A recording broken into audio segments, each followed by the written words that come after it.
Bom dia a todos, a graça e a paz, aos irmãos também da internet, às irmãs. Eu convido os irmãos aqui presentes a se colocarem de pé. Vamos fazer uma oração inicial.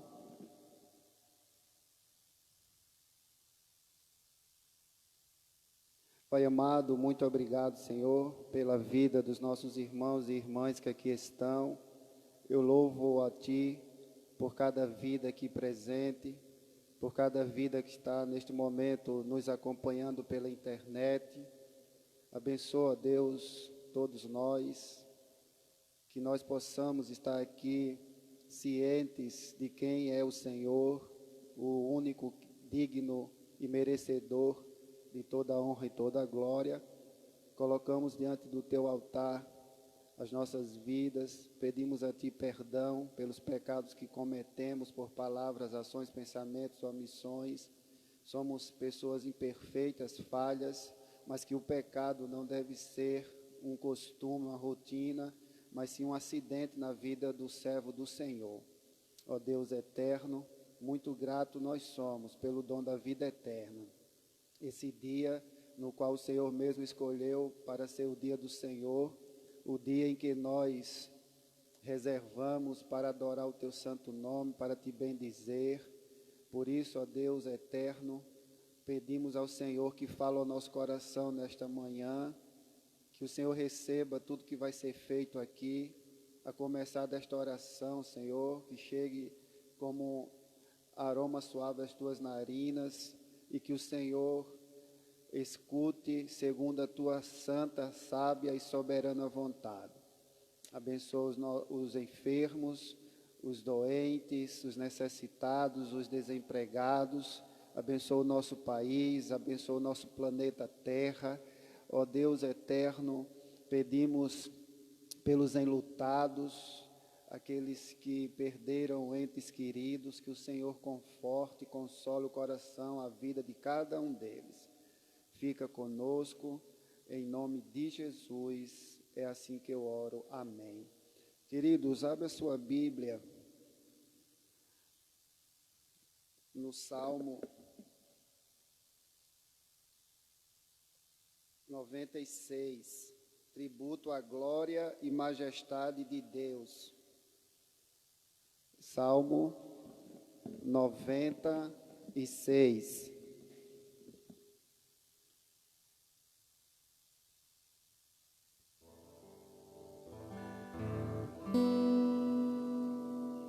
Salmo 96, vamos ler juntos este salmo.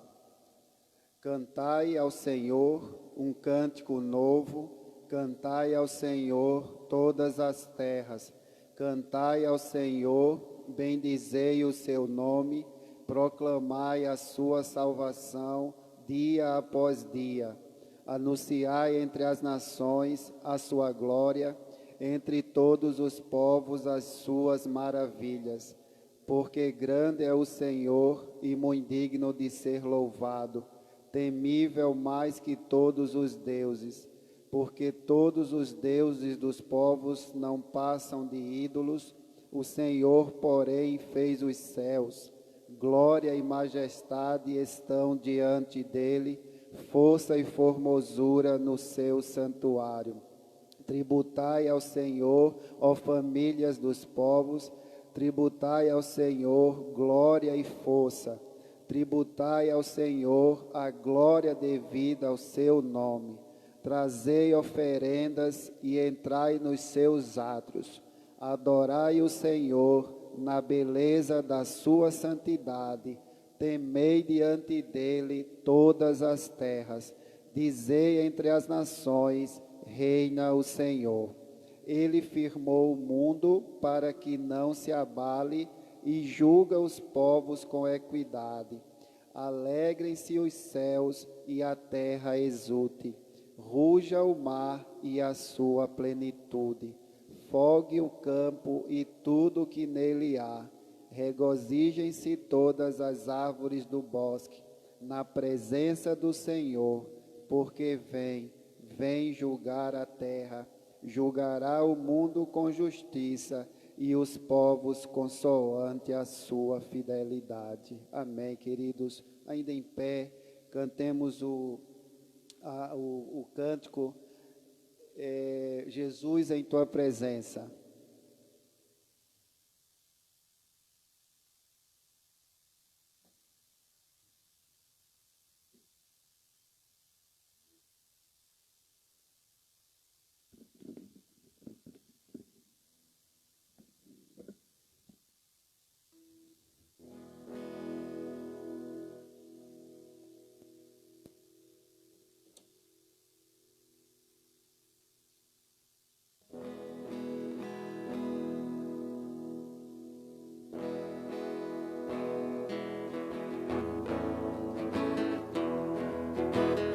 Jesus, em tua presença, reunimos-nos aqui, contemplamos tua face, rendemos-nos aqui, pois um dia tua morte trouxe vida a todos nós, e nos deu completo acesso ao coração do Pai. Jesus, em tua presença, em tua presença, reunimos-nos aqui, contemplamos tua face, rendemos-nos aqui, pois um dia tua morte trouxe vida a todos nós, nos deu completo acesso ao coração do Pai. O véu que separava já não separa mais, a luz que outrora apagada agora brilha e cada dia brilha mais. Só pra te adorar e fazer teu nome grande, grande, e te dar o louvor que é devido. Estamos nós aqui. O véu que separava, o véu que separava já não separa mais, a luz que outrora apagada agora brilha e cada dia brilha mais. Só pra te adorar e fazer teu nome grande e te dar o louvor que é devido. Estamos nós aqui. Amém. Podeis assentar, queridos irmãos. Eu convido as crianças a virem aqui à frente. Nós vamos orar por elas.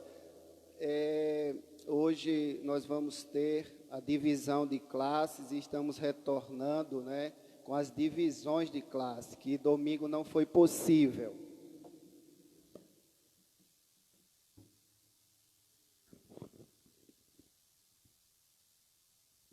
Eu peço que a nossa irmã Lidiane faça essa oração, agradecendo a Deus pela vida das nossas crianças. Pode vir aqui, Fernanda. Pode vir aqui. Cadê? Quem mais? Aqui a Fernanda, a Elise, a Flavinha, o Theo, matando a saudade, né, Elise? Do Theo. E a Emanuele. Está aqui também o Miguel com a mãe, a Ionara. Muito bom ter as crianças de volta, né? Vamos orar então. A irmã Lidiane ora, pedindo a Deus que abençoe as nossas crianças. Oremos. Senhor Jesus, em tua presença, nós louvamos o teu nome e te damos graças, Pai, por mais um domingo aqui em tua presença. E nós louvamos, Senhor Jesus, porque estamos retornando com os cultos presenciais pela manhã também.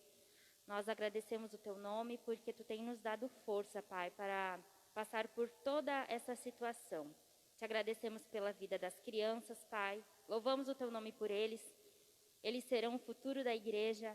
E te pedimos, Senhor, que a tua palavra venha ser plantada no coração deles cada dia. E que cada dia eles venham entender mais e crescer no teu conhecimento da tua palavra. Que o Senhor abençoe as professoras, que o Senhor dê graça, ajude a cada um para que as crianças venham ser ensinadas a tua palavra, Pai.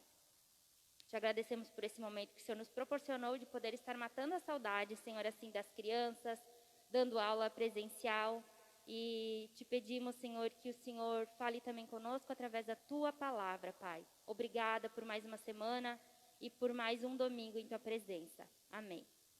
Amém. Deus abençoe as crianças. Podem ir com as professoras Daniele e Paula. E também os catecúmenos podem ir com o nosso irmão, o professor Eduardo. E hoje temos, então, aí os catecúmenos, os adolescentes, com o Adelar também e a Fernanda, podem descer com o Eduardo, tá certo? Nós vamos, só deixa eu ver aqui se está tudo em ordem para liberar o Gustavo ali. Ok. Irmãos, abra sua Bíblia em Judas, só dar uma orientação aqui antes, que as professoras lá, os professores, assinem os nomes das crianças, né? Tem uma lista, e aqui também os irmãos, por favor, assinem a lista de frequência, tá bom? Abra sua Bíblia em Judas. Nós estamos, né, na verdade, iniciamos no domingo passado esse estudo na Epístola de Judas e estamos vendo os versículos 1 e 2. Judas, versículos 1 e 2. Você de casa também, por favor, nos acompanhe. Abra sua Bíblia aí em Judas, capítulo 1, versículos 1 e 2. A proposta é que a escola dominical seja assim como você acabou de ver. Abertura, né, com a leitura da palavra, oração, cântico, divisão e 40 minutos de aula, 45, é escola bíblica, né? Então nós vamos nos deter de fato no estudo da palavra sem nos alongar e tentando sempre terminar no horário previsto. Judas, versos 1 e 2, aqui nós temos a saudação e dividimos aqui estes versículos 1 e 2 em 3 pontos. Primeiro, na autoria, que nós já vimos domingo passado.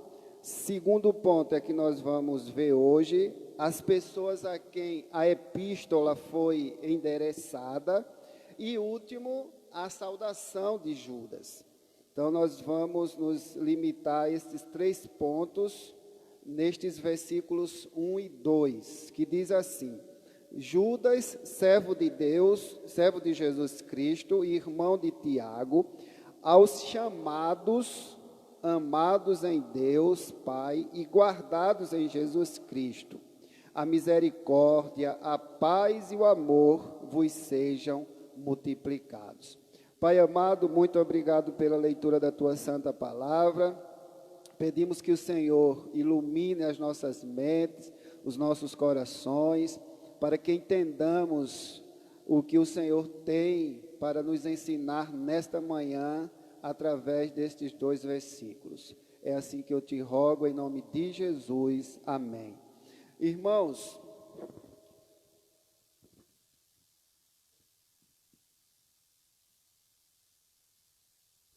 Só recapitulando aqui, para que os irmãos se situem, nós tivemos aqui uma visão geral. O autor é Judas, o irmão de Jesus. O propósito, combater o falso ensino de que a liberdade e a salvação dos cristãos pela graça dão a eles licença para pecar. Ou seja, Judas é bem enfático quanto a isso, pelo fato de termos a liberdade cristã, a graça de Deus na nossa vida, isso não nos dá o direito de viver na prática do pecado.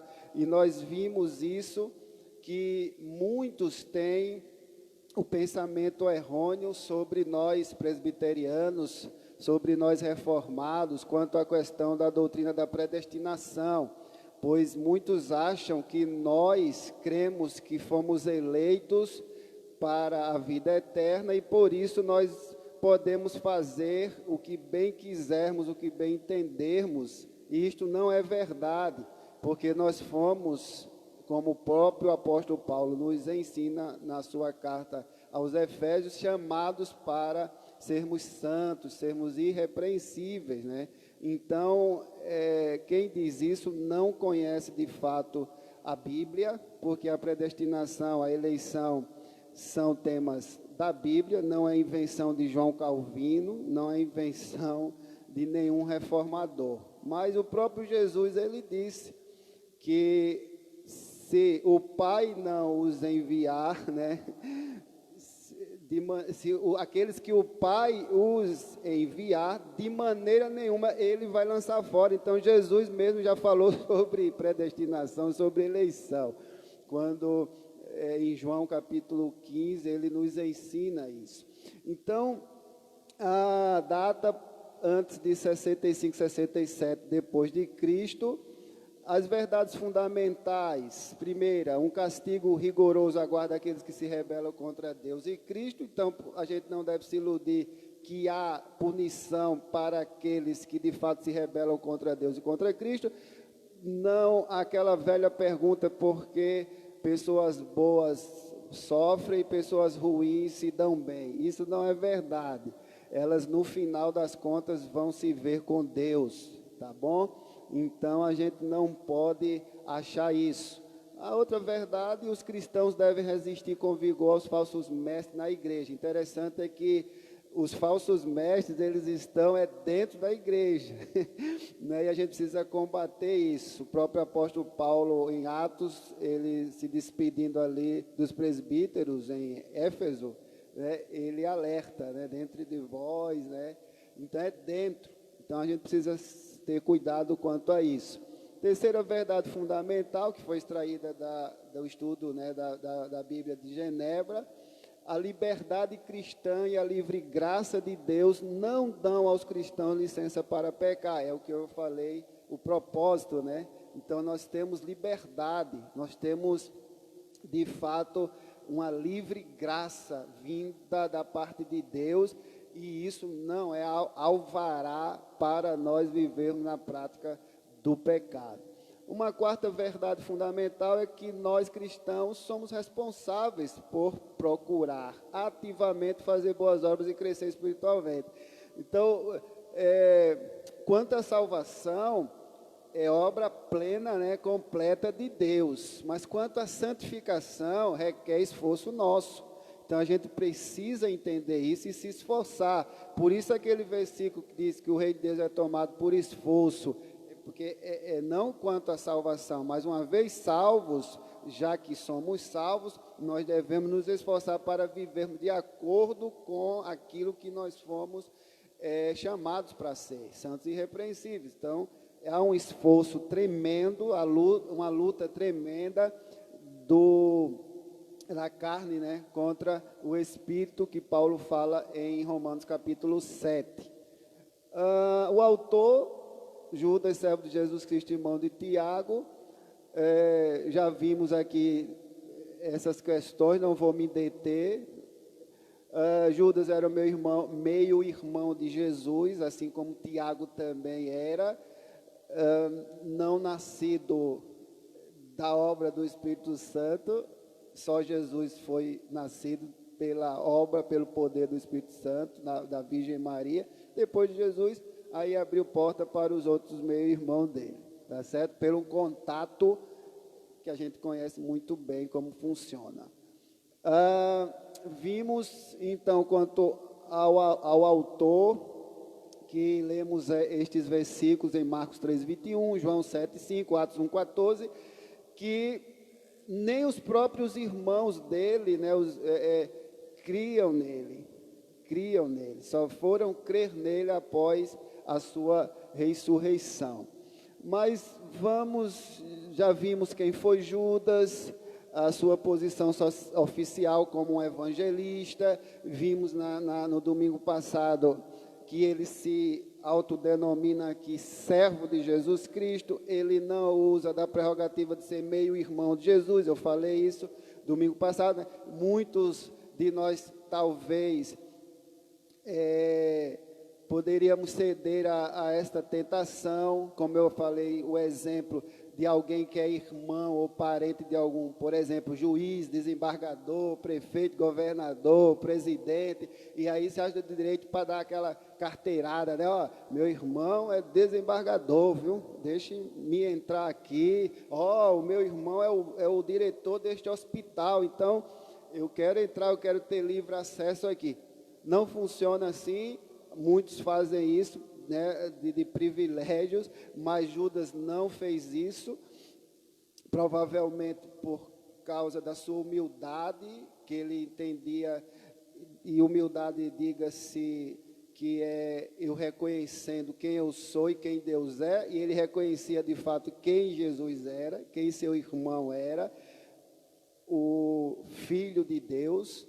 Por isso ele prefere se tratar assim, como um servo do meio-irmão, do seu irmão, e não como irmão do seu irmão.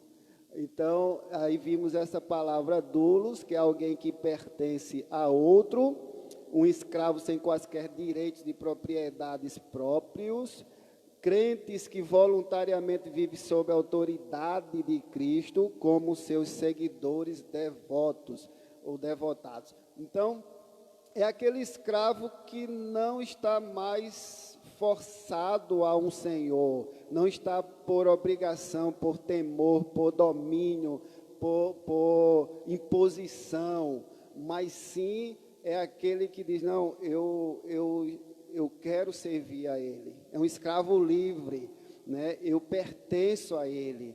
Então, eu sirvo de forma voluntária ao meu Senhor. Então, essa o sentido da palavra aqui, escravo, servo, que ele usa. Então, Judas se coloca sob a autoridade do seu meio-irmão, Jesus Cristo, como seu Senhor, como seu Salvador. Então, é importante que a gente falasse sobre isso. É uma honra para nós todos estarmos a serviço deste mestre, assim como Judas estava, e o nosso serviço deve ser apenas para ele. O nosso serviço, ele deve ser alegre, diligente, né, constante. Então, aquele que é servo, que é um escravo, ele tem prazer em estar a serviço deste mestre. E aqueles que querem levar outros a servir a Cristo, devem também devem eles próprios dar o exemplo. Então, a gente precisa dar exemplo, a gente precisa ser imitador de Cristo. Há um erro no nosso meio, no meio cristão, que às vezes a gente diz assim, né? Olha, não olhe para o irmão, olhe para Jesus. De fato, olhar para Jesus, mas a gente precisa ver no irmão Jesus, na irmã as atitudes de Jesus, o exemplo de Jesus, né? O exemplo de Deus Pai, que é o amor. Então, a gente precisa ser exemplo se queremos levar outros a este reino que nós estamos, o reino de Deus, a serviço do reino de Deus. Vimos então a autoria, vimos seu relacionamento com Tiago, não vou me deter.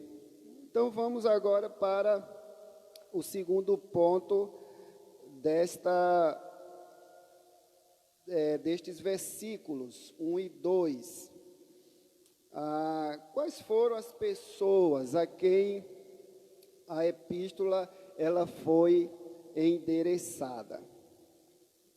Veja você aí no verso 1, depois de nós tratarmos sobre essa questão de Judas ser servo de Jesus Cristo, irmão de Tiago, pode observar aí que ele está endereçando essa epístola a quem? Aos chamados. Veja que aos que são chamados. Estes que são chamados, eles são amados em Deus Pai, eles são preservados por Jesus Cristo. Aqui nós temos uma ordem tripla. Veja que ele se dirige a quem são verdadeiramente os santos de Deus. Então, ele não está endereçando essa epístola para qualquer um, não está endereçando essa epístola para os ímpios, ele está endereçando essa epístola para aqueles que foram chamados, amados em Deus Pai, preservados por Jesus Cristo. Então, veja que quem foram esses? Primeiro, pessoas que foram chamadas. Ele endereçou para aqueles que foram chamados. E se você observa, esta descrição é a mesma descrição que Paulo faz para os santos, ou seja, eles são chamados. Veja, mas chamados de onde e para onde? Quem pegou um papelzinho que eu mandei aí para ler, de 1 Pedro 2,9, quem foi? A irmã Patrícia aqui, Julián.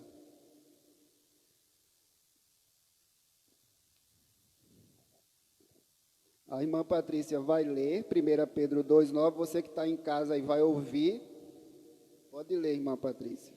Vós, porém, sois raça eleita, sacerdócio real, nação santa, povo de propriedade exclusiva de Deus, a fim de proclamardes as virtudes daquele que vos chamou das trevas para a sua maravilhosa luz.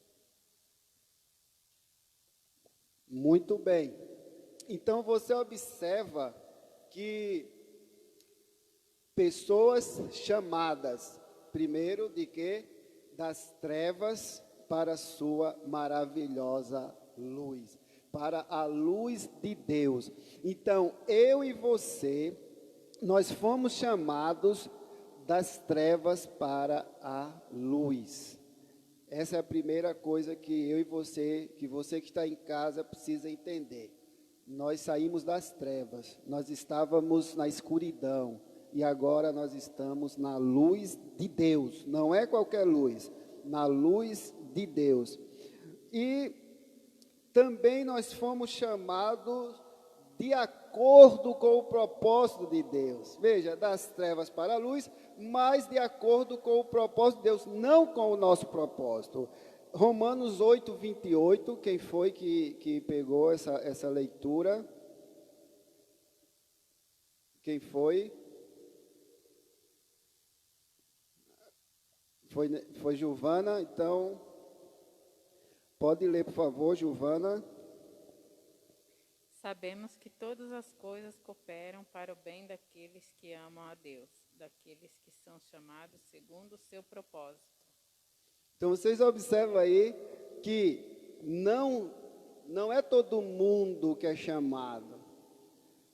Há aqueles que Judas está escrevendo aqui, e ele endereça para os chamados das trevas para a luz. Ele endereça aqui aqueles que foram chamados segundo o propósito de Deus. Porque muita gente pode dizer, não, eu fui chamado para estar aqui, mas por quem? Eu fui chamado para isso, eu fui chamado para aquilo. Até eu disse uma vez que muitos não receberam chamado, né? Até eu disse uma vez no conselho, né, André? E muitos receberam um psil, né? Tu quer ser crente? Né? Então, não foram chamados coisíssima nenhuma. Sabe aquela coisa de pegar na rua assim? Vem cá, vamos ser aqui um figurante, né? Então, isso é importante a gente saber. Das trevas para a maravilhosa luz, de acordo com o seu propósito. Não de acordo com as obras. Veja quem pegou aí 2 Timóteo 1:9, o Anthony, por favor, pode ler. Então, veja que nós fomos chamados das trevas para a luz, segundo o propósito de Deus, e não de acordo com as nossas obras. Pode ler. Que nos salvou e chamou com uma santa vocação, não segundo as nossas obras, mas segundo o seu próprio propósito e a graça que nos foi dada em Cristo Jesus, antes dos tempos eternos. Então veja que antes dos tempos, antes da fundação do mundo, nós fomos chamados segundo o propósito de Deus, não segundo a nossa vontade. Então é importante salientarmos isso, que ser crente não é ser de todo jeito, mas sim chamados da lama para a pureza, para um terreno limpo, das trevas para a luz, segundo não a minha vontade, mas a vontade de Deus, está no propósito de Deus, no caminho dele, na vontade dele, não de acordo com o que eu faço, mas o que eu faço é fruto do que eu fui chamado. Então, todo salvo, ele mostra as obras, ele mostra fruto. Ele não faz para ser salvo, ele faz porque ele é salvo. Porque o próprio Jesus disse em João capítulo 15, né? A videira, ele é a videira, né? Eu sou a videira verdadeira, o meu pai é o agricultor. Então, aqueles ramos que permanecem nessa videira, que permanecem em Jesus Cristo, estes ramos, eles darão frutos. Darão frutos. Então, isso aí, irmãos, você precisa entender que é uma alta vocação. Isso é uma alta vocação. De acordo com as obras, entenda isso, e isso é uma alta vocação ser cristão, ser chamado por Deus. Isso, como foi lido em 2 Timóteo 1:9. Isso é uma vocação excelente. Ser cristão é algo maravilhoso. É difícil. Não é fácil a caminhada cristã. O próprio Jesus nos advertiu em João 16:33, né? Que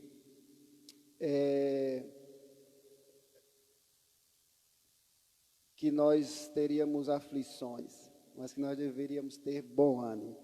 E é um chamado sagrado. Ser crente é algo sagrado, não é algo simplesmente que dá status. Por isso, nós devemos, como santos de Deus, vivermos de forma adequada para aquilo que fomos chamados. Então, quem for sujo, suje-se mais. O cachorro vai voltar para o vômito que vomitou e comer. A porca lavada vai revolver-se de novo na lama. Antes nem tivesse conhecido, que agora conhece e não pratica aquilo que de fato conheceu. Então, irmãos, este chamado é sagrado. Nós fomos chamados, é isso que Judas endereça para nós, os chamados, os eleitos de Deus. Mas também, para quem ele endereçou essa carta, não foi simplesmente para pessoas chamadas, Se você observar aí em Judas, deixe sua Bíblia aberta, você de casa também, no versículo 1 ainda, quando ele está dizendo aqui, aos chamados, ele simplesmente não está dizendo chamados por qualquer pessoa. Ele está dizendo também que essas pessoas nas quais ele chamou, elas são chamadas, mas elas também são amadas por Deus Pai. Então, veja que maravilha, você pode ser chamado por alguém, mas você não ser amado por esse alguém. Alguém pode lhe convidar para alguma coisa, ó, eu quero te chamar para isso, mas você pode ser só não amado por essa pessoa, chamou por chamar, mas o nosso Deus, Ele nos chamou porque Ele nos amou primeiro. Veja aí, João 3,16, quem foi que pegou esse texto? João 3,16, alguém pegou? Não, se não, alguém abra aí, foi Evilásio que pegou, então vai ler, tá, Evilásio, então leia por favor, João 3,16. Porque Deus amou ao mundo de tal maneira que deu seu Filho unigênito, para que todo o que nele crê não pereça, mas tenha a vida eterna. Muito bem, 1 João 4,16, quem foi? Foi Luiz Gustavo ali, Julián.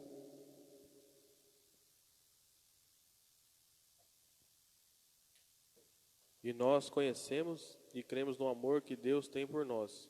Deus é amor, quem está em amor está em Deus e Deus nele. Então veja que importância a gente saber que não fomos apenas chamados, mas por quem fomos chamados, e este quem nos chamou nos ama. Então, irmãos, é uma expressão única no Novo Testamento. Aqui implica um amor contínuo, não é um amor no passado, é algo presente e sempre contínuo, existente, porque o Pai, Ele é a fonte de todas as experiências de amor, é a esfera na qual o amor é exibido, porque Deus é amor. Deus é amor. Eu só amo porque Ele me amou primeiro. Eu não tenho condição de amar o meu próximo se Deus não me amar primeiro. Porque Ele é a fonte do amor. Eu não encontro outra fonte a não ser em Deus, a fonte do amor. Mas também, além de João endereçar as pessoas chamadas, ele endereçou as pessoas que Deus ama, como nós vimos aqui. Mas se você observar, ler, continuar lendo, ele também endereçou aqui as pessoas preservadas para Jesus Cristo. Veja que o serviço é completo. Ele chama por seu amor para Jesus Cristo. Veja que não é algo solto. Chamou para quê? Chamou para quê? Então, veja, irmãos, que, em primeiro lugar aqui, essa preservação, ela não depende da santidade ou esforço próprio. E veja que esta preservação, o que é preservação, irmãos? É Deus fazendo com que nós continuemos no caminho certo, por intermédio de seu Filho Jesus Cristo, que Ele é o caminho. Então, isso é graça, é Deus mantendo-nos firmes onde estamos, no caminho dEle, sem pegar atalho, podemos até tropeçar, cair, mas Ele nos levanta. Isso é preservação, é Deus nos sustentando por meio de seu Filho Jesus Cristo. E isso não depende de ninguém pagar promessa, subir escada de joelhos, fazer voto, se Deus me der isso, eu vou fazer isso. Não depende disso. Não depende dos nossos esforços, mas sim depende tão somente do propósito de Deus. Veja o verso 24 de Judas, o que é que diz?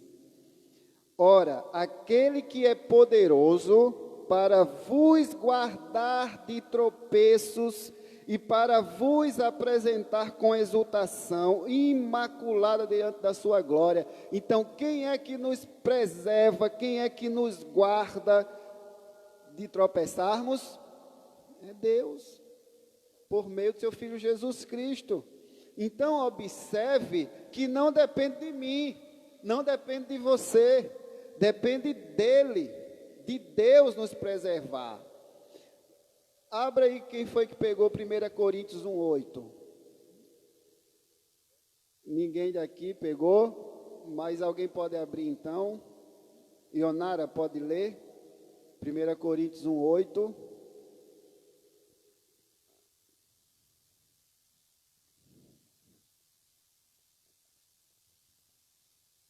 O qual também vos confirmará até o fim, para seres irrepreensíveis no dia do nosso Senhor Jesus Cristo. Então veja que quem vai nos confirmar até o fim é o próprio Deus, por meio do seu Filho Jesus Cristo. Ele que vai nos sustentar, Ele que está segurando a nossa mão, nos sustentando até o fim. João 10:29, o irmão João. Aquilo que Deus me deu, aquilo que meu Pai me deu é maior do que tudo. E da mão do meu Pai ninguém pode arrebatar. Então veja você que você é ovelha de Deus, você é ovelha de Jesus Cristo, e ninguém vai arrebatar você da mão dele. Ninguém. Isso é a certeza que nós temos, irmãos. Ninguém nos arrebatará da mão do Senhor.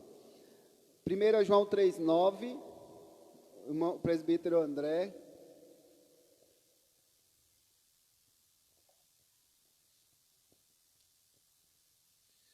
Todo aquele que é nascido de Deus não vive na prática do pecado, pois o que permanece nele é a divina semente. Ora, esse não pode viver pecando porque é nascido de Deus. Então veja, irmãos, além de Deus confirmar-nos até o fim, além de Deus não permitir que sejamos arrebatados de suas mãos, a divina semente está em nós, permanece em nós. Então, não podemos viver praticando pecado, porque somos dele. Pecamos, claro, mas como eu orei no início, isso deve ser um acidente de percurso, não uma prática voluntária, ok? Então, Jeremias 32:40, o nosso irmão Gelson aqui, Julián.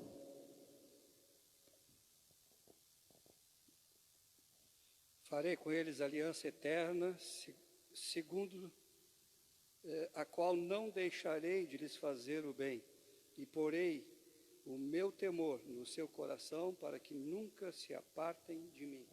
Então, o que é que vai nos afastar, nos impedir, na verdade, nos impedir de nos afastar de Deus?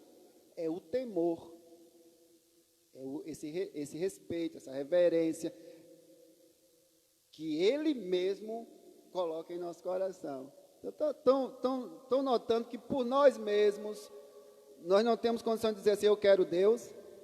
Tem até um canto, né, que a gente muitas vezes já cantou, não aqui, mas lá na Paraíba a gente cantava, eu quero é Deus, não importa o que vão pensar de mim, eu quero é Deus, né?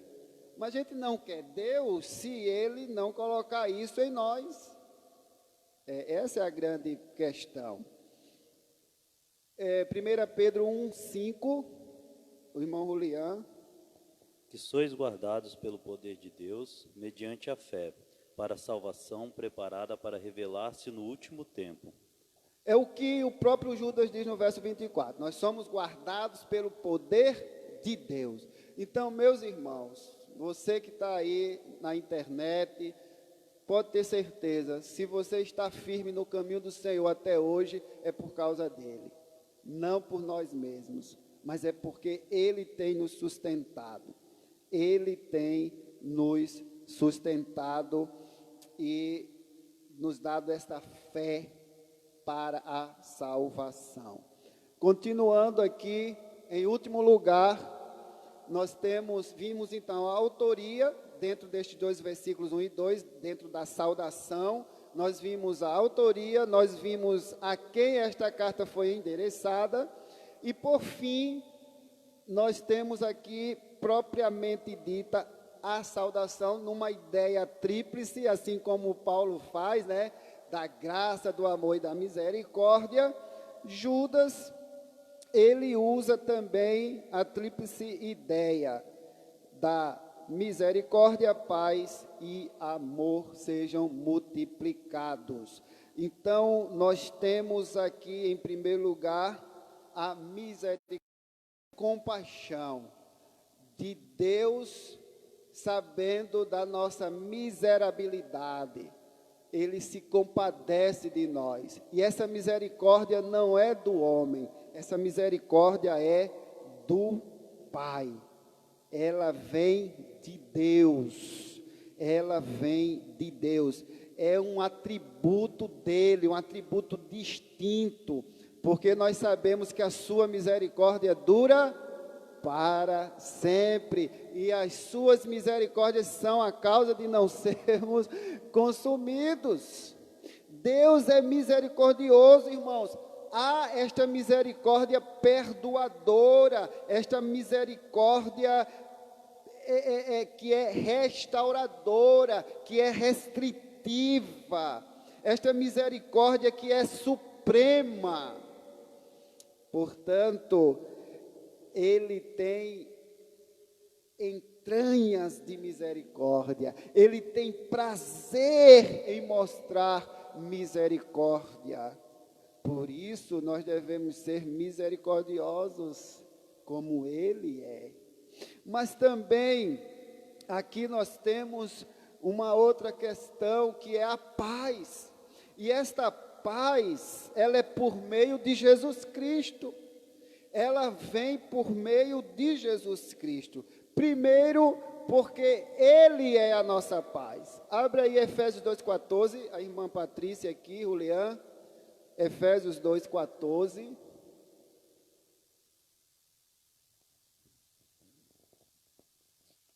Mas agora em Cristo Jesus, vós que antes estáveis longe, fostes aproximados pelo sangue de Cristo, porque ele é a nossa paz. Então, veja que Judas, ele sabe disso. Irmãos, como é maravilhoso saber que todos estes irmãos, os apóstolos, os discípulos, profetas, não falaram coisas diferentes. Tudo está alinhado. Tudo está alinhado, a Bíblia interpreta ela mesma. Aí temos aqui Paulo escrevendo aos Efésios dizendo que ele é a paz. E Judas está dizendo que a paz é por meio de Jesus Cristo. Ele é a paz. E que a nossa correção da nossa paz está sobre ele.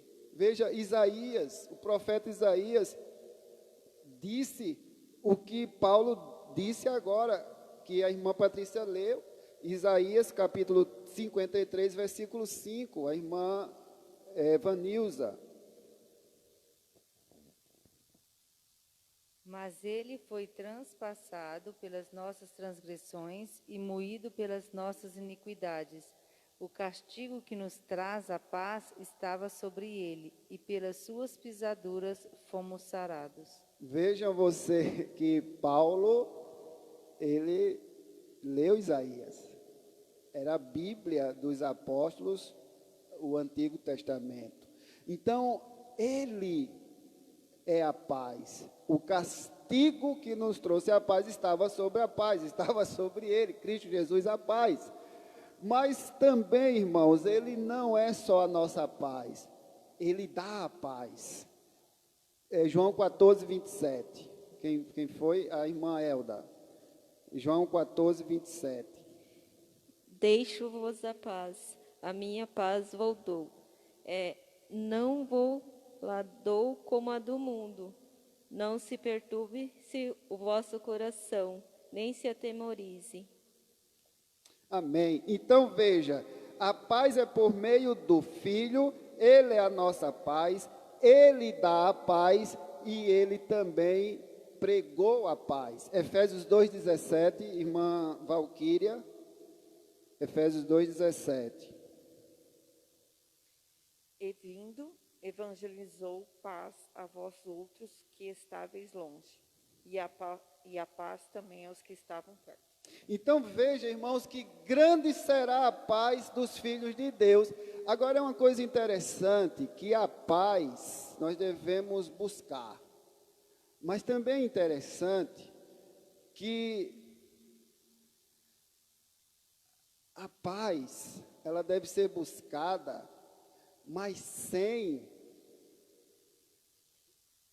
o custo da verdade, em detrimento da verdade, isso não é bom. A paz deve ser buscada de acordo com a verdade. A verdade deve ser dita, custe o que custar. Quando eu falo a verdade, irmãos, não é a minha verdade nem a sua verdade, aquilo que eu acho, aquilo que você acha, mas é a palavra de Deus. Porque é interessante que eu participei, não foi aqui, de um conselho que buscava a paz em detrimento da verdade. Eu ficava olhando assim, isso não é ser pacífico, isso não é manter a paz quando as coisas estão fora da palavra. Não existe isso. Quando estão distorcendo a verdade. Então, aí me lembrei de uma frase de Lutero que eu li essa semana sobre isso. A paz deve ser buscada, mas a verdade deve ser dita acima de tudo. Então, veja, irmãos, que muitos querem a paz, mas não de todo jeito. Não de todo jeito. E o que é a paz para muitos? Não é a ausência de guerra, não é a ausência de conflito, não é a ausência de oposição, mas é mesmo em meio a tudo isso, a gente saber que a verdade é Jesus Cristo e que Ele é a paz, que Ele nos dá a paz e que Ele pregou a paz. E nós devemos seguir o seu exemplo. Mas eu quero encerrar, em último lugar aqui, mostrando o amor. Veja a trindade aqui envolvida. Deus, o Pai, nos dá a misericórdia. O Filho é a paz, nos dá a paz e pregou a paz. E o amor vem do Espírito Santo. Olha quem pegou aí Romanos 5,5, a irmã Lidiane ali, Julian. Já estou encerrando, irmãos. Pode ler, por favor. Ora, a esperança não confunde, porque o amor de Deus é derramado em nosso coração pelo Espírito Santo, que nos foi outorgado. Então veja que Ele, o Espírito Santo, é quem derrama o amor em nosso coração. Outro, quem foi que pegou Romanos 15:30, o presbítero André. Romanos 15:30.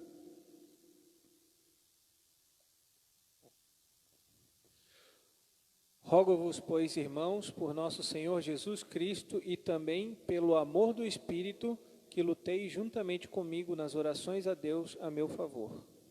Então, o cristão deve ter experiência de amor. E um amor objetivo e também subjetivo. Eu sei que Deus é amor. Eu sei que o Espírito Santo coloca o amor. Isso é objetividade. Eu conheço, eu sei. Mas onde está a nossa experiência nisso tudo? Onde está o sujeito nisso tudo? Eu tenho vivido isso. E eu encerro, irmãos, estes 2 versículos aplicando para nós. o final aqui,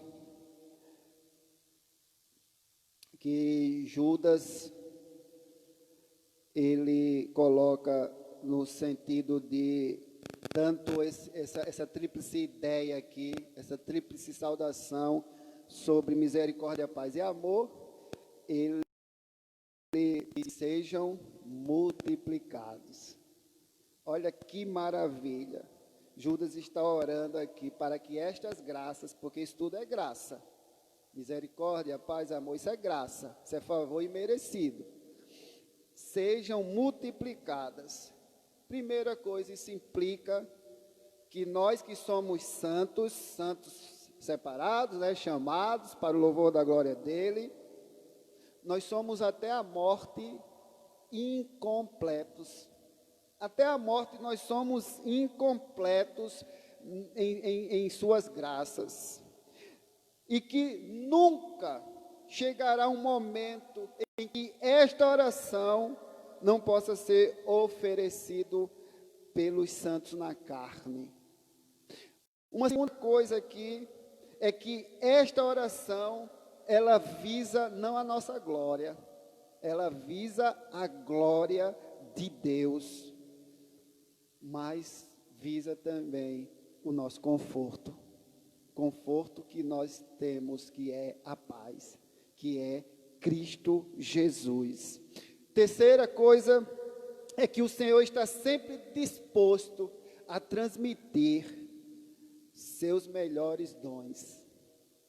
Seus melhores dons. E por fim, a última coisa aqui, que desta saudação, destes 2 versículos, Jesus, o nosso Deus eterno, nosso Deus e Pai, Ele tem abundância de graça para todos nós que somos os seus filhos e para todas as exigências de nossas vidas. Ele tem abundância de graça.